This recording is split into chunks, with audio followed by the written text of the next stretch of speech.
भाग दो। लालटेन। पहाड़ी कस्बे में दिन जल्दी जल्दी ढल जाते हैं। कुछ ही देर में शाम गहराने लगती है और यहाँ के लोग हर अभाव में रहना भी सीख जाते हैं। अरे रा, बाहर के कमरे में लालटेन रख दे। रसोई के पास खाना बना रही माँ ने अचानक आवाज़ लगाई। बिजली सप्लाई करने वालों को गरियाते हुए माँ चूल्हे में जल रही लकड़ी की आंच को और तेज करते हुए बोली, लालटेन। यह शब्द मुझे क्यों दूर तक ले गया। मेरी आंखों में एक दर्द तैर आया। अरे, अंधेरे में बैठी रहेगी क्या भूतों की तरह? माँ ने मौन को तोड़कर फिर आवाज़ लगाई। मैं उठी और आई मम्मी, इतना कहकर चूल्हे की तरफ बढ़ी। थोड़ी देर बाद चूल्हे के दूसरे कोने में जाकर मैं माँ के सामने बैठी। बाहर स्याह हुई रात्रि में झिंगुरों का स्वर मिट्टी से लिपी खिड़की से साफ सुनाई देता। तू फिर से कुछ लिख रही थी ना? माँ ने कहा। हाँ, पर आपको कैसे? माँ हंस रही थी। फिर बोली, किताबों के पन्ने में इतनी स्याही नहीं लगी होगी जितनी तेरे हाथों में लगी है। खैर, तेरी छुट्टियाँ पूरे होने वाली है। अपना सामान जो जो मिले रखते रह। हर जगह कैसे बिखरा हुआ है रा। कुछ भूल गई तो वहाँ परेशानी होगी।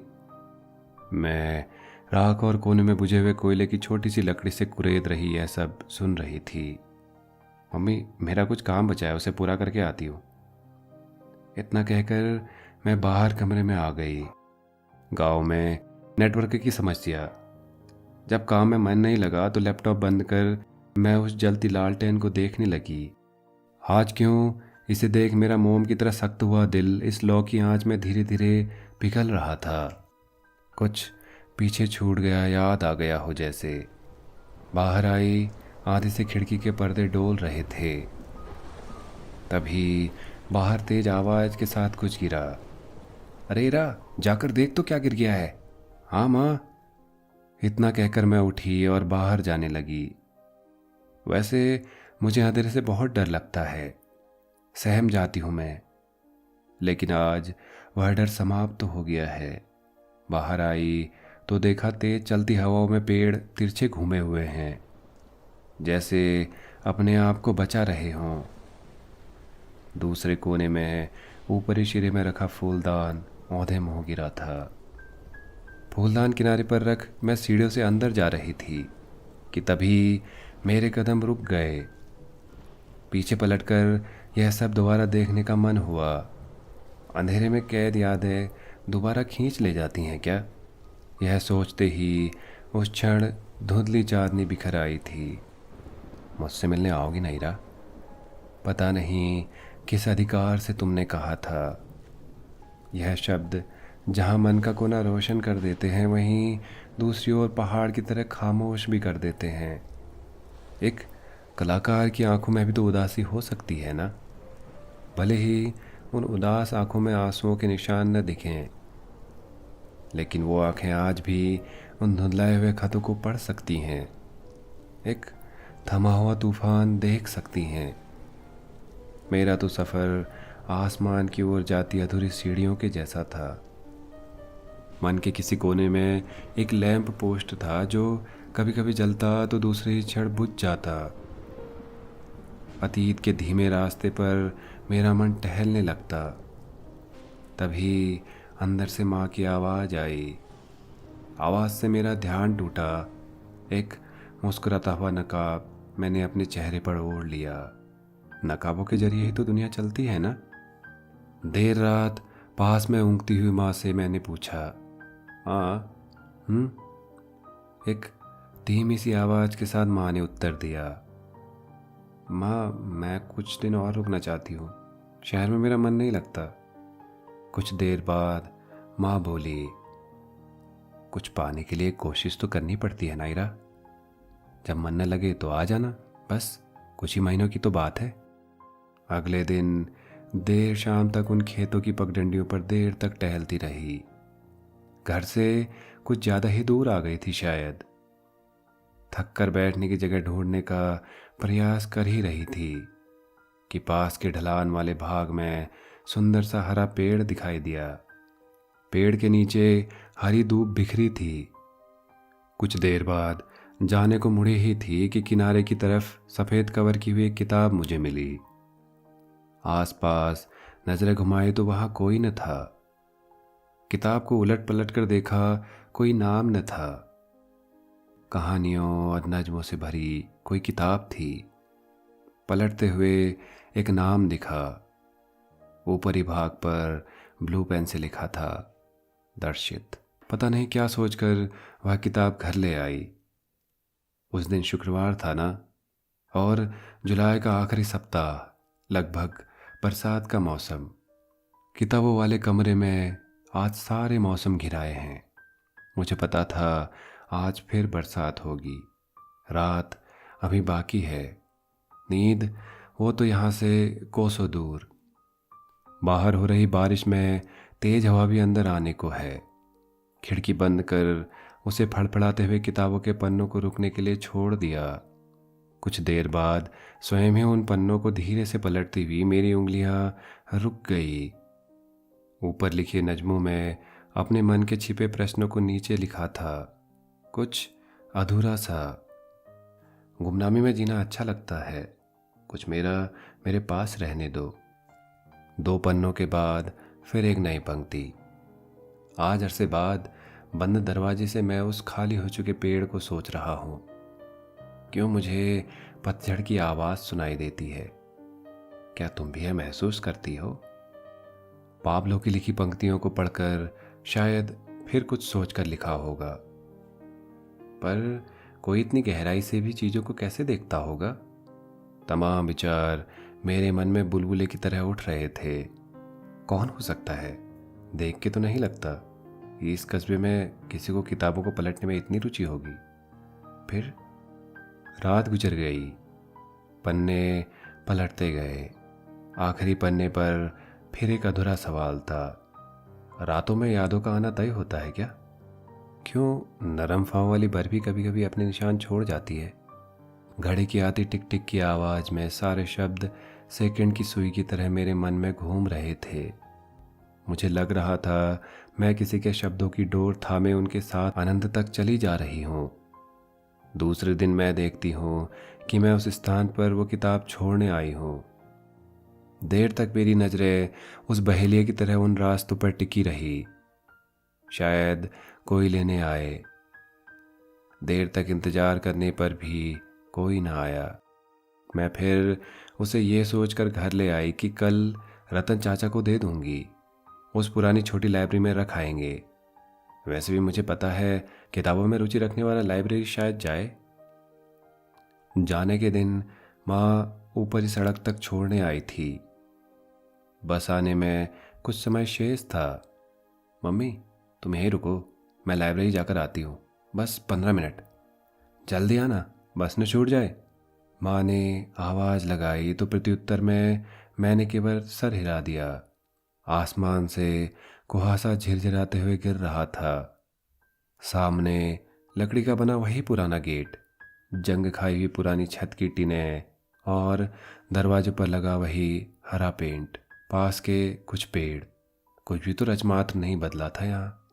इरा, पीछे पलट कर देखा तो रचन चाचा थे। तुम इरा ही हो ना? उन्होंने अपनी प्रौढ़ दृष्टि से मेरी ओर देखकर कहा। बेटा, अब उम्र हो गई है ना, तो कुछ ठीक से पहचान नहीं पाता।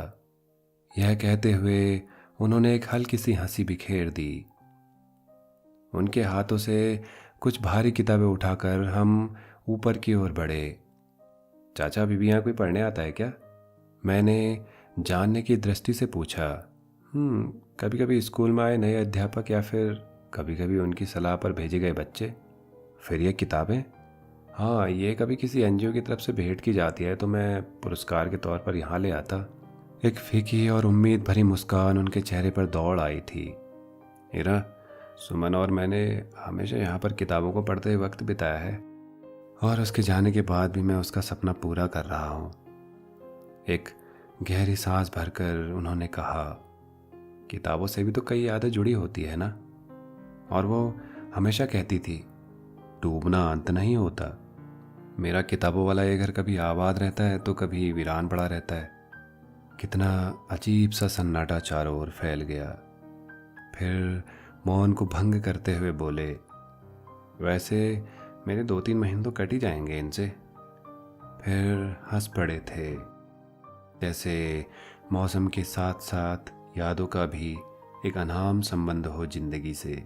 ये किताबें यहाँ रख दो इरा, शायद कोई लेने आ जाए।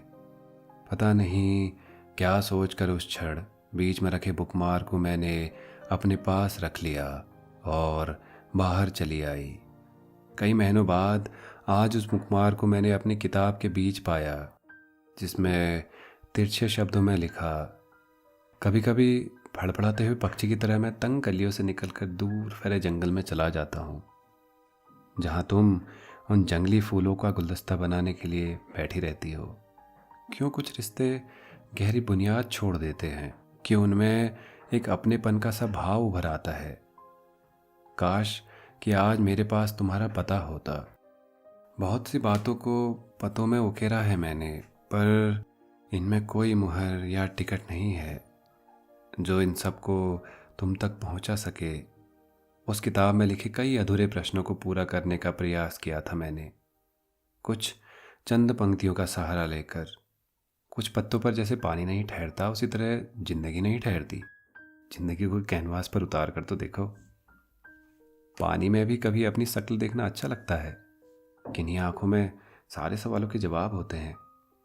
और इस बुकमार के प्रत्युत्तर में भी एक पंक्ति लिखी है जो बल्ब की धीमी रोशनी में डूबती सी लग रही है। मुझे कोई शिकायत नहीं कि मुझे कुछ नहीं मिला। जिंदगी की शाम ढल जाए तो फिर लौट आऊं। आज महीनों बाद मैं फिर उस लाइब्रेरी के सामने खड़ी हूँ। जाऊं या न जाऊं, इसी संशय में काफ़ी वक्त बीत गया। मेरे कदम स्वयं ही उस ओर बढ़ने लगे हैं। कहीं फिर से हारे हुए सिपाही की तरह मैं खाली हाथ न लौट आऊं। चलते हुए मैं सोच रही थी। चाचा अंदर कमरे में नहीं थे। कुछ सकुचाते हुए मैंने उनके सहायक से पूछा, दादा, यहाँ कुछ महीनों पहले मैं एक किताब रख कर गई थी, उसे लेने कोई आया क्या? कुछ सोचते हुए उन्होंने पूछा, कितने महीनों पहले? यही कोई 6 या 7 महीने पहले। देर तक सोचने के बाद जैसे उन्हें कुछ ध्यान आया हो, कहीं वो किताब तो नहीं? उन्होंने सामने की ओर रखी बुक शेल्फ की तरफ इशारा करते हुए कहा और उसे उठाकर मेरे सामने ले आए। हाँ, यही। मैंने टूटते हुए शब्दों में उत्तर दिया। निराशा का धुआं धीरे धीरे फैलता जा रहा था। सब कुछ बिखरा बिखरा हुआ सा क्यों लगा मुझे।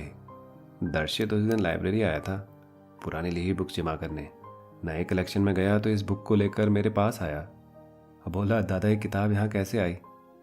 मुझे पता नहीं था, मैंने नाम ऐसे हिला दिया। कुछ दिनों बाद फिर यहीं छोड़ गया। बोला, जब आऊँगा यही पढ़ूंगा। जब भी आता है कुछ देर देखता है, फिर रख कर चला जाता है। इस किताब को मैं ले जा सकती हूँ? मैंने पूछा तो उन्होंने उसी अंदाज में कहा, समय पर लौटा तो दोगी ना? वो हंस रहे थे। उस किताब की जगह वह बुकमार्क छोड़ आई थी। मुझे लग रहा था जैसे सूरज की पहली किरण निकलते ही छटपटाता हुआ मेरा मन शून्य में विलीन हो गया हो। घुप अंधेरी रात में आज फिर वह किताब मेरे सामने थी। मुझे क्या पता था कि अंधेरी सदियों के आर पार एक धीमी रोशनी हैरान नज़रों से मुझे देख रही होगी। मैं तुम्हें नहीं जानता, पर तुम्हारे शब्दों में एक प्रकार का तिल्लिस्म है जो नदी में तैरते हुए मेरे मन को यादों की पगडंडी पर धीरे धीरे चलने पर मजबूर कर देता है। जहाँ मुझे एक पीली रोशनी दिखाई देती है, पास जाने पर मालूम होता है कोई जलती हुई लालटेन हो जो रात के उस नीरव वातावरण को अपने धीमे प्रकाश से एक ओट सी बना देती है। उस ओट से मैं तारों को देख सकता हूँ। कौन हो तुम?